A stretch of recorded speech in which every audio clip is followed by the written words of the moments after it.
안녕하십니까. 행복영업술사 이대건입니다.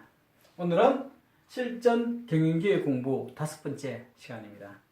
사업계획과 예산의 편성과 관련해서 오늘 설명을 드리도록 하겠습니다. 모든 조직은 회계연도가 이제 종료가 되고 새로운 회계연도가 시작되면 예산 편성을 하게 됩니다. 예산 편성을 하면서 이제 동시에 이제 사업계획을 수립을 해서 이제 발표를 하죠. 사업계획이 있어야 사실은 이제 그 결과로서 어느 정도 매출이 나오고 또 그를 위한 예산이 얼마 정도를 투입을 해서 그래서 순이익이 한 수지가 어떻게 이제 될 것 같다. 이제 이런 것들이 정리가 되죠. 그래서 사업계획과 예산 편성은 1년에 한 번씩 이제 정례적으로 하는 조직에서 하는 그런 업무가 되겠습니다. 최근에 이제 홍 대리가 이제 자기가 이제 그 업무를 하면서 어려움을 이제 얘기를 했습니다. 목표 설정. 물론 이제 이 목표라는 것이 이제 다양한 어떤 요소별로 목표 설정이 있습니다. 예를 들면 고객 만족도를 어느 정도 수준으로 하자든지 아니면 무슨 교육이나 아니면 이런 이렇게 프로세스 개선 이런 등등 여러 가지 업무 개선이나 이런 그런 것들에 대해서 목표가 있을 수가 있겠죠. 근데 여기서 말하는 건 이제 재무적 그러면 이제 매출과 순이익 이게 이제 제일 중요한 포인트가 될 것입니다. 이제 홍 대리가 어려움을 토로한 내용은 이제 요약을 하면 이렇습니다. 사업별로 재무적인 어떤 목표를 설정을 해야 되는데 그것을 탑다운으로 그러니까 이제 사장이나 혹은 사업계획을 담당하는 사업관리를 담당하는 기획부서에서 어떤 사업의 목표는 얼마로 해라 라고 다 지시를 하고 그래서 그 지시에 따라서 그 목표를 초과 달성할 수 있도록 방안들을 강구를 해서 사업계획을 이제 편성하고 그 사업계획을 편성하는 과정에서 이제 소요되는 예산이 있으면 그거를 이제 제시를 하고 그래서 목표인 매출과 소요되는 예산을 이렇게 플러스 마이너스를 하면 이제 수지가 나오죠. 그런 게 기본적으로 이제 중요한 회계적인 그런 게 되겠습니다. 그런데 이제 그렇게 탑 다운으로 이렇게 지시를 하면 이제 현장에서 그거를 수용을 해주면 좋은데 잘 수용을 안 하죠. 사회 상황을 잘 모르면서 그런 식으로 막 이렇게 할당을 하면 어떻게 그게 합리적이라고 할 수 있느냐? 책상에서 탁상 공론한다. 이렇게 이제 불만을 토로를 합니다. 물론 이제 윗선에가 본부장이나 임원들한테는 이제 그런 말을 잘 못하겠지만 어쨌든 실무자니까 실무자 선에서는 굉장히 이제 첨예한 이제 대립이 되죠. 근데 그러다 보면 사실은 이제 자신이 없지 않습니까? 기획 담당하는 사업 관리하는 데서 개별적인 사업의 어떤 내년도 예상을 하는 게 그게 쉽지가 않죠. 그리고 그걸 또 설득해서 납득시키는 게 사실 쉽지 않습니다. 그렇게 잘할 수 있으면 네가 와서 직접 사업을 하든지라고 하면 사실은 진짜 참 힘든 그런 논의가 되죠. 그래서 이제 사실은 실무적으로 내년도 예상 경제 성장률이 얼마다, 우리 업계에, 혹은 이렇게 임금 상승률이 또 얼마다, 인플레이션율이 얼마다, 등등 그런 것들을 막 이렇게 해서 우리는 최소한 그거보다 한 2배는 더 해야 되는 거 아니냐, 이런 식으로 이제 또 이제 설득을 합니다. 그러니까 어떤 목표라는 게 이제 사업의 여건, 그 다음에 우리 내부의 어떤 그런 역량, 이런 것들이 중요한 포인트인데, 이제 외부적인 어떤 가지고 이제 상대적으로 비교해서 이거 이상으로 하자, 이런 식으로 이제 목표를 설정하죠. 그러면 이제 이 불만은 더 이제 커지는 거죠. 그러면 바텀업으로 하는 거는 답이 되지 않겠냐.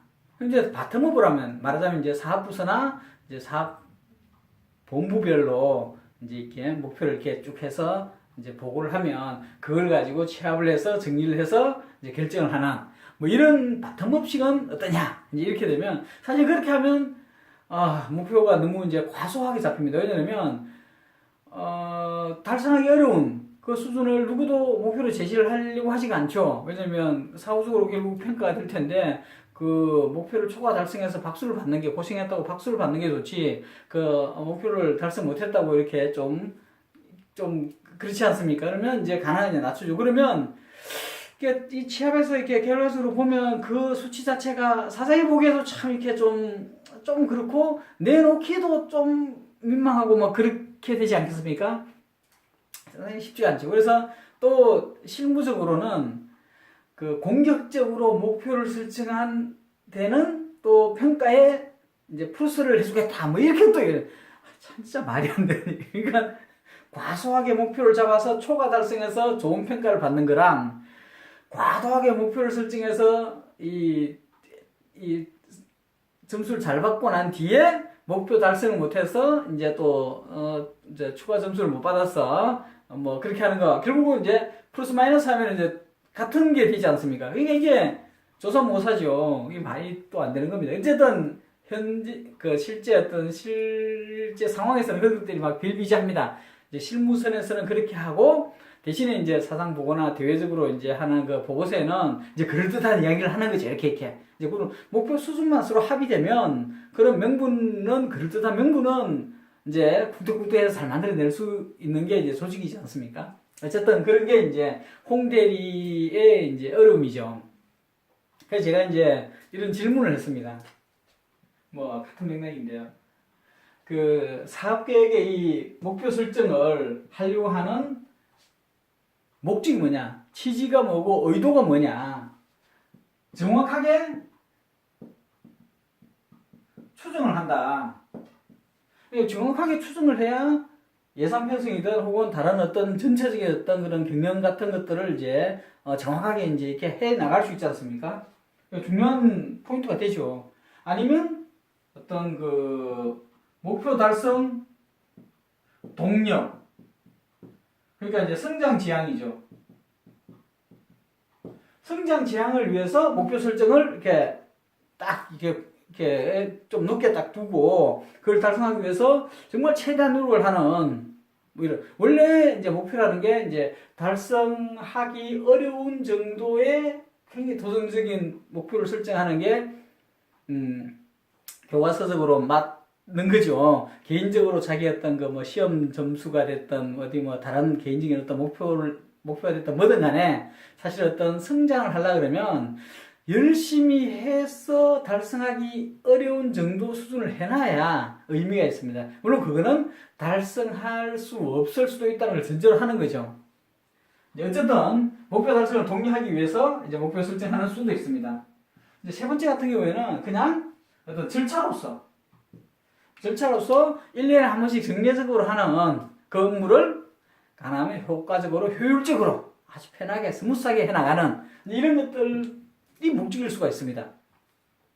사실 어떤 업무를 할 때 뭐 가성비라는 개념이 있지 않습니까? 그러니까 어느 정도 수준의 목적을 달성할 수 있으면 목표를 달성할 수 있으면 생산성이나 뭐 이런 것들이 되면 그것보다 좀 더 높기 위해서 너무 과도한 노력을 투자하는 것은 사실은 비경제적이죠. 그러니까 그 한계 효용 뭐 체감의 법칙 이런 것들, 생산성 뭐 이렇게 뭐 체감의 법칙 이런 것들처럼 이렇게 어느 수준 이상이 되면 사실은 노력 대비 효과가 많지 않습니다. 이제 그 정도 수준이 되면 과감히 포기하는 게 맞죠.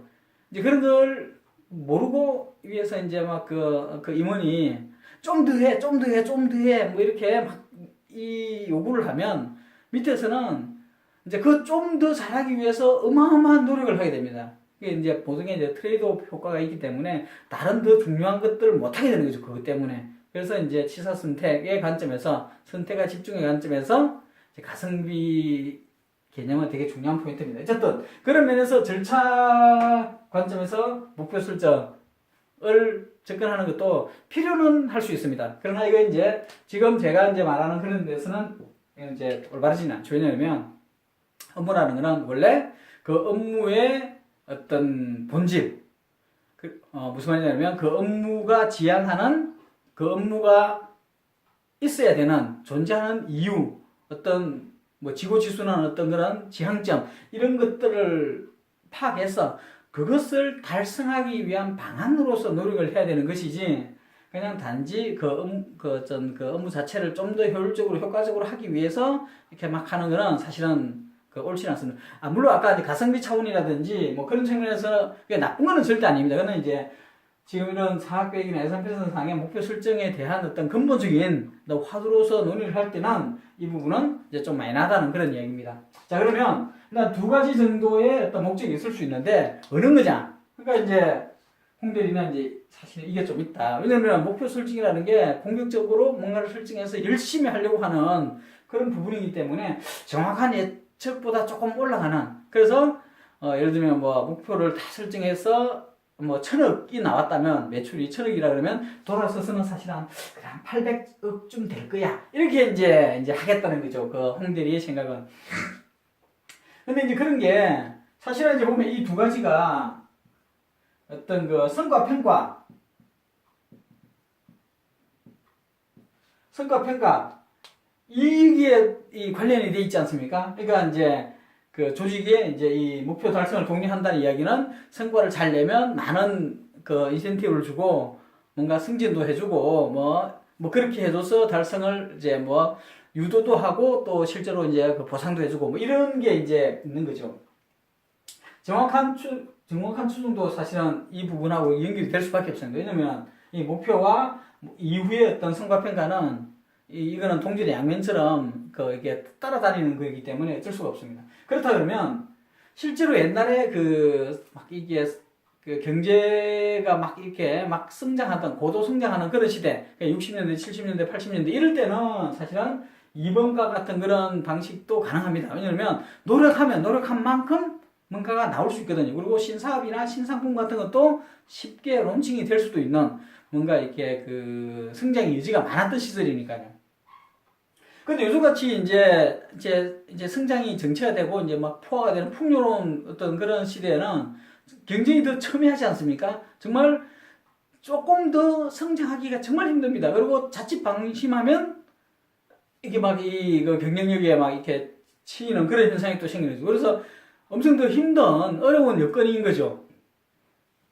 그럼 결국은 사실은 정확한 추정을 해야 이 성과 평가에도 이제 공정할 수가 있습니다. 특히 이제 이번과 같은 그런 같은 경우에는 실제 목표와 달성했던 그 결과에 대해서 사실 연관고리를 이렇게 깊게 이렇게 맺어주기가 힘듭니다. 무슨 말이냐면 애초에 달성하기 어려운 걸 알고는 그걸 달성 못했다고 해서 비난을 할 수는 없는 거지 않습니까? 사회 여건이 옛날에는 그걸 충분히 하면 할 수도 있었을 거라는 게 어느 정도 기대가 됐을 때는 상관없는데 이제는 그런 시대가 아니기 때문에 도저히 못할 거라는 걸 알면서도 그걸 못했다고 욕할 수는 없는 거죠. 그렇다 그러면 정확한 추정을 하는 게 훨씬 더 유리할 수가 있습니다. 올바를 수가 있죠. 특히 이제 공공기관이나 조직 내의 어떤 화합이나 어떤 협력 이런 게 중요한 그런 조직이라면 과도한 목표를 줘가지고 그걸로 인해가지고 내부에 불협화음이 생기는 것보다는 정확한 추정을 통해서 합리적으로 일을 이끌어 나가는 게 훨씬 더 유리하죠. 그렇다고 하더라도 그러면 정확한 추정을 했다고 하더라도 그러면 성과 평가가 공정하게 될 거냐? 그건 또 다른 문제입니다. 왜냐하면 사업이라는 거는 외부 변수들이 너무 많습니다. 원칙 2, 3이라는 말도 있지 않습니까? 그리고 또 가만히 보면 내가 잘해서가 아니라 어떤 다른 상대방이 못했어. 그랬을 수도 있거든요. 그러니까 이게 목표를 이렇게 정확하게 추정을 했는데 실제로 달성한 그 이유가 내가 추정한 근거 때문에 된 건지 아니면 그 근거와 무관하게 전혀 우연한 어떤 그런 것 때문에 됐는지 그건 알 수가 없죠.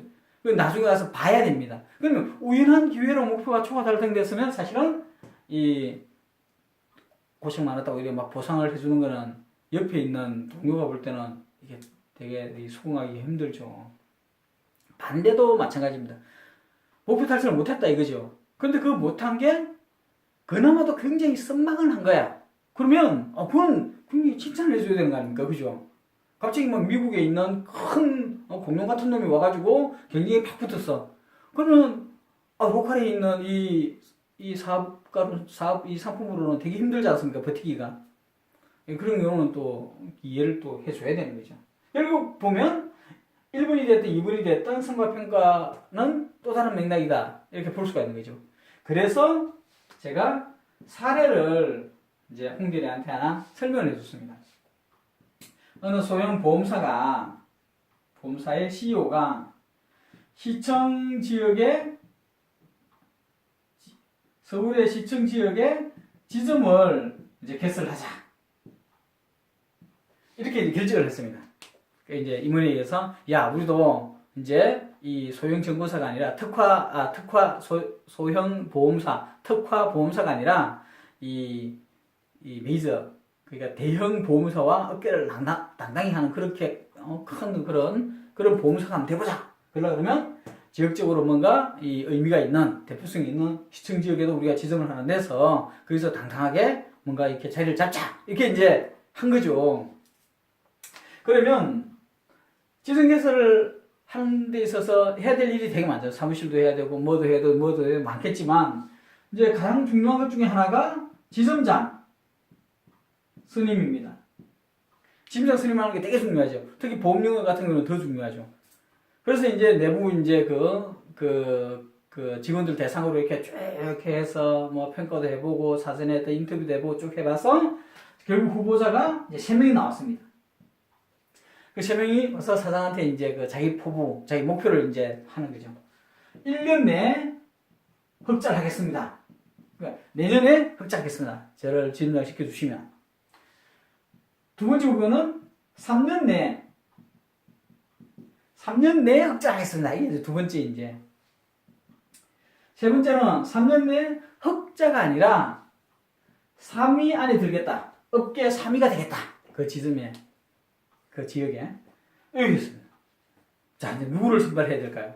그래서 홍대리한테 물어봤습니다. 홍대리가 자기가 아무래도 3년 내에 이 흑자, 이게 중요할 것 같다. 왜냐면, 1년 내라는 건 사실 누가 봐도 좀 아닌 그런 거 아니냐. 못 믿는다. 그 3년 내 3이라는 것도 목표로서는 왠지 좀 아닌 것 같다. 그래서 2번이 맞는 것 같다. 이렇게 이야기를 하더라고요. 그래서 제가 그랬습니다. 이 정답은 없다. 누가 되는지는 결국은 그 회사의 어떤 그런 어떤 분위기, 조직 분위기, 혹은 사장의 경영 방침, 등등 이런 거에 따라서 이제 될 거다. 무슨 말이냐면 사장이나 회사 분위기가 굉장히 공격적인 그런 사람을 선호하고 그런 사람을 이제 인재라고 보는 그런 조직이라면 당연히 1번이 아주 적임자가 되겠죠. 다른 지점의 지점장들은 전부 다 그렇게 막 공격적인 그런 지점장을 선발을 하면서 유독 시청 지역의 지점은 아주 합리적이고 상식적인 그런 사람을 선발한다는 건 말이 안 되지 않습니까? 반대의 경우는 또 반대죠, 당연히. 그 조직 내에 뭔가 이 합리적인 그런 영업을 하는 그런 분위기인데 굳이 시청 지역만 굉장히 도전적으로 막가시기에 어떤 그런 영업을 하는 사람을 하기는 또 그렇죠. 왜냐면 전체 조직 문화가 분위기가 또 이상해지니까요. 그리고 또 사상의 어떤 이런 지점 개설의 취지를 보면 업계 3위라는 이런 목표도 결코 부적절하지 않습니다. 다른 그 경쟁 보험사들이 다 적자가 나면 신설 소형 정보사도 적자가 나는 게 어쩔 수가 없을 수 있지 않겠습니까? 거기다가 반드시 흑자를 내라라고 이야기하는 것도 사실은 좀 무리할 수 있겠죠. 그게 아니라 지금 우리가 한 10등인데 3등까지 가자. 그거는 훨씬 더 사실은 이게 재무적인 어떤 목표보다 훨씬 더 합리적일 수가 있겠죠. 그러니까 목표 자체가 이게 서로 다른 건 아니라는 거죠. 어떤 그런 선택의 문제라는 거죠. 그래서 제가 이제 홍대리한테 이야기하고 싶었던 핵심이 뭐냐면 중요한 것은 경영 목표를 달성하는 거다. 중요한 거는 경영 목표를 달성하는 거다. 그 경영 목표가 수지일 수도 있고 매출일 수도 있고 또 다른 게 있을 수도 있고 그거는 모르겠지만 어쨌든 중요한 경영 목표 달성인데 그 경영 목표 달성과 이 세 가지의 목표 설정은 정확하게 매칭이 안 될 수도 있다. 앞서 제가 이야기한 것처럼 이 세 가지가 다 나름 의미 있는 목표지 않습니까? 또 하나가 재무적인 목표가 과연 이 세 개가 어떻게 연결되느냐. 무슨 말이냐면 재무적 목표를 하더라도 예를 들면 1년 흑자를 하겠다라고 한다고 해서 과연 돌아서서 1년 내에 진짜 흑자가 될 거라고 믿고 갈 수 있느냐. 3년 내에 흑자라고 한다고 그러더라도 정말 그러면 3년씩이나 걸리겠느냐. 여러 가지 여건상 1년 만에 될 수도 있을 텐데. 그럼 3년 내에 3이라고 했을 때는 도대체 그러면 재무적 목표하고 관계는 어떻게 되느냐. 결론적으로 이 재무적 목표는 이거와 무관하게 어떤 특정한 게 있다 이거죠. 그걸 가지고 성과 평가를 하거나 혹은 내부 어떤 예측을 해줘야 의미가 있다는 거죠. 드러나는 목표는 이 자체는 굉장히 의미가 있죠. 세 개 전부 다. 어떤 걸 하더라도 결코 잘못됐다고 할 수 없습니다. 그러나 이 목표를 그대로 재무적 목표로 반영하느냐, 이거는 다른 다른 맥락일 수도 있고, 더군다나 경영 목표 달성과 얘가 직접적으로 또 관계가 있느냐, 아닐 수도 있다는 거죠. 사실 그렇습니다. 지속 성장을 위한 재무적 성과는 되게 중요할 수 있습니다. 그러나 과연 재무적 성과가 지속 성장의 전부 다다. 그건 또 아닐 수가 있습니다.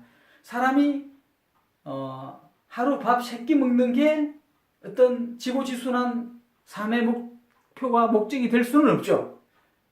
그러나 삼시세끼를 먹을 수 있을 정도의 풍요함은 삶의 목적을 추구하는 데 중요한 기본이 될 수가 있습니다.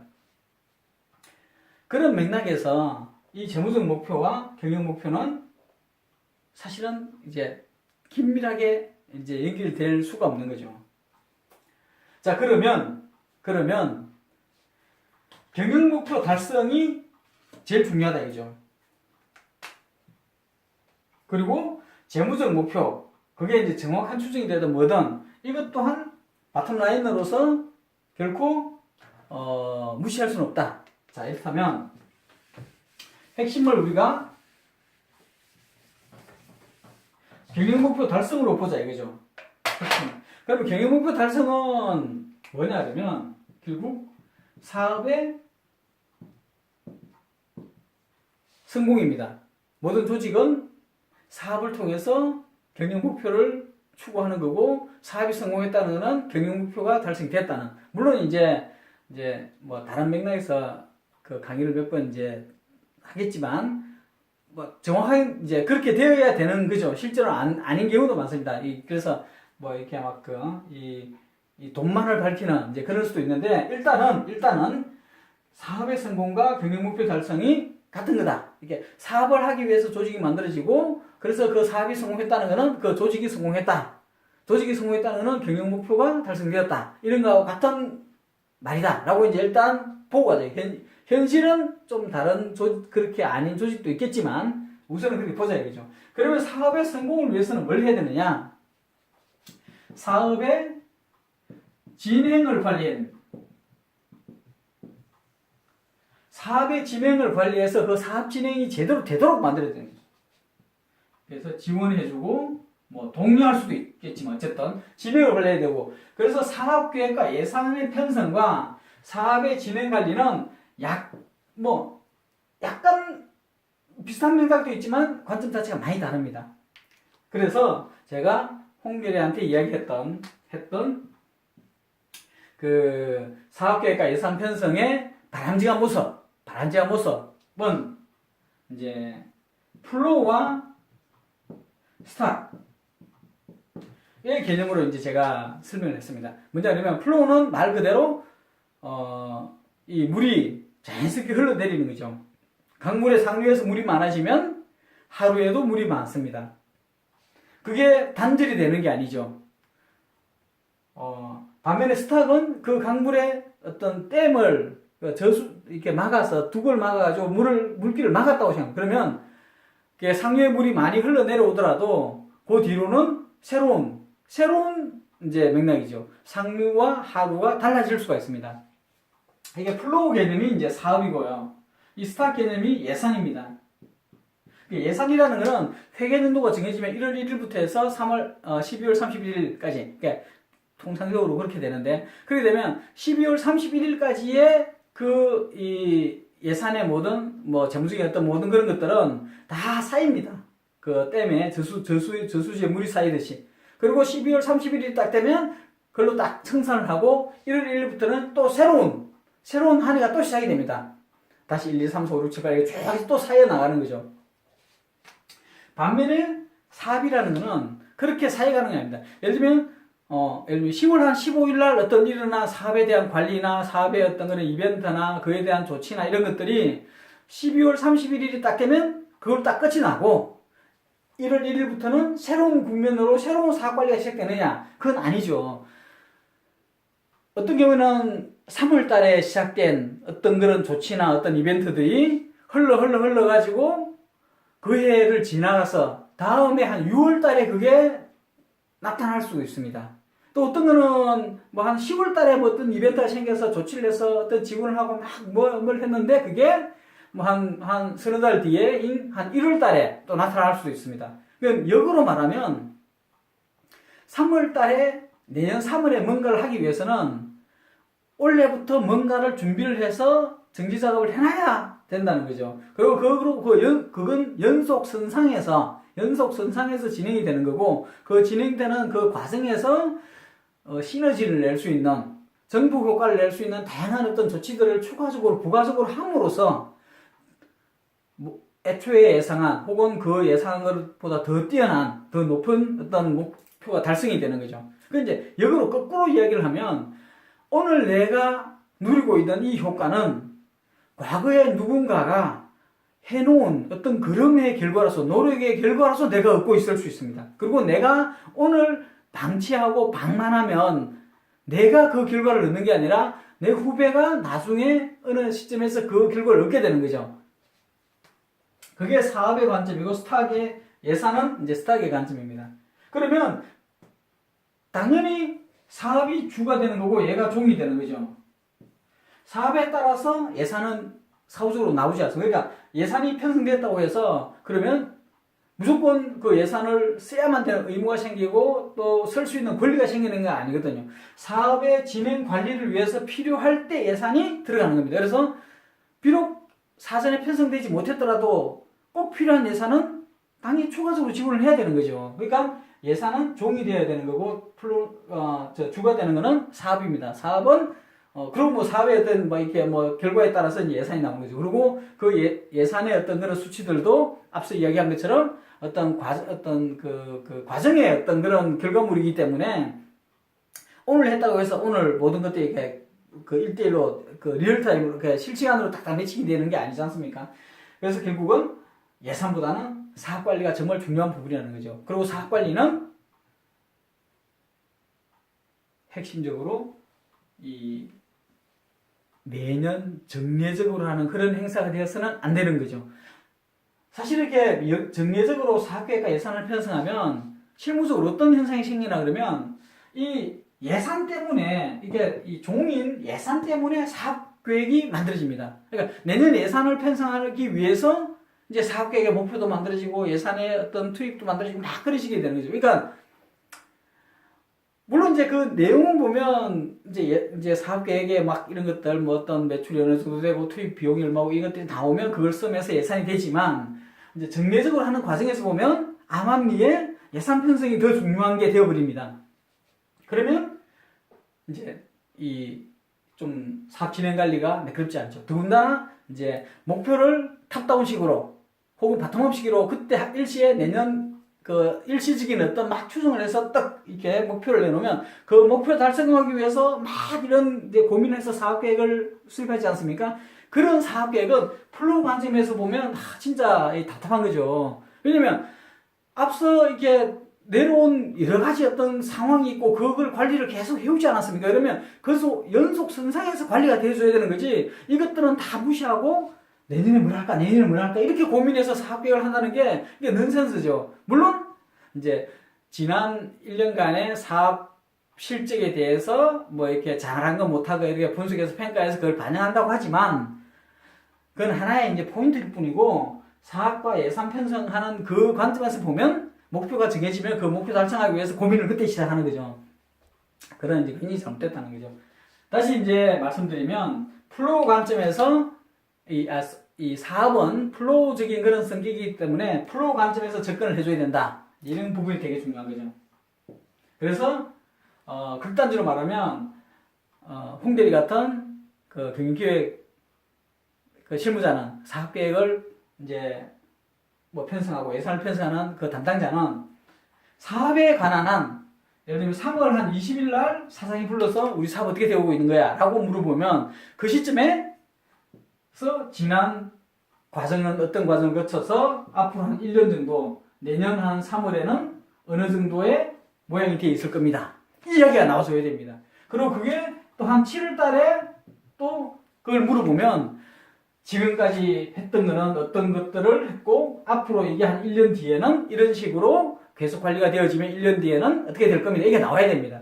그럼 결국은 그게 이 사업계획 예산 편성도 회계연도가 끝날 즈음에 그 작업들을 쭉 하면 이런 작업들을 계속 해 나가야 되는 거죠. 그게 뭐 월별이 됐든 일별이 됐든 분기별이 됐든 그렇게 쭉 하다 보면 어느 시점이든 간에 향후 1년 혹은 향후 3년이나 5년간의 예상이 다 갖고 있어야 됩니다.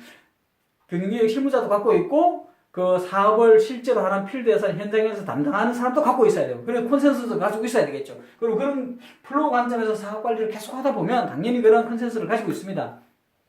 그리고 그런 관점에서 한번 1년을 정리를 하고 향후 1년을 예측을 하면 예산 편성은 자동으로 나오는 거죠. 물론 이제 이 부분도 좀 더 잘하기 위해서 약간의 어떤 그 공격적인 목표 수준을 좀 더 가미한다거나 대회 발표를 위해서 조금 더 뭐 이렇게 좀 마사지를 한다거나 등등 그런 것들은 뭐 이렇게 기술적인 부분이니까 그건 충분히 가능한 부분입니다. 자, 이렇게 이제 중요한 부분을 말씀드렸고요. 그 다음에 또 하나 이제 제가 부수적으로 말씀을 드린다면 부수로만 드린다면 사업 관리는 재무적 목표를 수단으로 해서는 안 된다. 이 이야기는 꼭 말씀드리겠습니다. 재무적인 목표, 그러니까 어떤 매출이나 이익은 사업 관리의 결과로서 나오는 것이지 그것을 사업 관리의 어떤 그런 목적으로서 그걸 막 이렇게 하면 이제 잘못됩니다. 어떤 잘못이 있나 그러면 이제 편법이나 어떤 지름길 같은 이런 거를 이제 찾게 됩니다. 그러니까 매출이나 이제 뭐 이익을 막 계속 강조하면 이제 전형적인 게 이제 뭐 밀어내기 영업 이런 거 아닙니까? 실제 이제 그 상품이 고객이 어떤 가치를 인정을 해서 돈을 지불하고 그 물건을 사줘서 그래서 매출이 발생하는 게 가장 정상적인데 밀어내기를 통해서 그냥 고객한테 가 있지 않고 그러니까 고객이 선택해서 주문이 들어온 게 아니라 그냥 밀어내기 식으로 해서 어느 창고에 쌓여 있다는 거죠. 그러면 매출은 발생했는데 실제 고객까지 가 있지 않는 거죠. 굉장히 착시 효과가 생길 수 있습니다. 나쁜 이익이 될 수가 있죠. 이제 그런 조직 문화가 보편화되면 이제 뭐 막말로 한 번에 훅 가는 그런 조직이 될 수가 있죠. 굉장히 이제 문제가 심각하게 됩니다. 이게 아니라 그러니까 결과적으로 그렇게 되어지는 재무적 목표로 관리를 해야 되는 게 아니라 키 석세스 팩터로 관리를 해야 됩니다. 그러니까 사업별로 성공 요소가 있습니다. 그 성공 요소를 관리를 해줘야 됩니다. 이거를 지원을 해줘야 되는 거죠. 문제가 생기면 그걸 해결을 해야 되는 거죠. 그래서 그 사업이 성공적으로 진행이 되도록 만들어야 되는 거죠. 그러면 그 성공의 결과로서 자연스럽게 재무적 목표는 향유하게 되는 거죠. 그렇게 되어야 됩니다. 마치 짐을 실은 마차를 옮기는 게 되게 중요하죠. 그게 이제 사업의 이제 성공인데 마차가 움직이지 않는다고 해서 마차에다가 그 회초를 때려봐야 이 마차가 움직이냐고요? 안 움직이죠.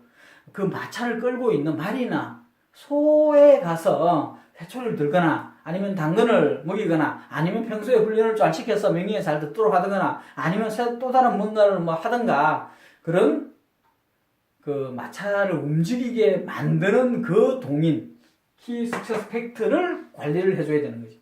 이게 되게 중요한 포인트입니다. 그리고 무엇보다 앞서 처음에 이제 말씀드렸지만 이런 류의 정례적인 반복적인 일들을 아무 문제의식 없이 그냥 절차라고만 생각해서 그냥 타성에 젖어서 관행적으로 물론 이제 작년에 한 것들에 대해서 좀 뭐 리뷰를 해서 보완을 하는 식으로 일은 하겠지만 어쨌든 업무의 본질을 캐치하지 않고 그냥 이렇게 실무적인 그냥 절차로만 이렇게 보면 그거는 뭐 모든 사실 업무 담당자가 그렇게 해서는 안 되지만 특히 경영기획 그 실무자는 그런 접근은 안 됩니다. 물론 이제 그렇게 해서 가성비 관점에서 그런 절차 개선이나 이런 데 되게 중요한 부분은 맞습니다. 그거를 폄하하려는 건 아니고요. 어떤 업무를 바라볼 때 본질을 봐야 된다는 거죠. 그래서 앞서 제가 쭉 설명드렸던 그런 맥락에서 한번 파악했으면 좋을 것 같고요. 그러면 이제 이 사업 진행 관리를 제대로 잘하기 위한 여러 가지 또 이제 필요 충분한 어떤 조건들이 있지 않겠습니까? 그 부분은 이제 다음 시간에 한 4회, 한 5회 뭐 이렇게 해서 좀 더 될 수도 있겠습니다. 홍대리와 계속 이야기를 좀 나누어서 이제 동영상 강의를 하도록 하겠습니다. 고맙습니다.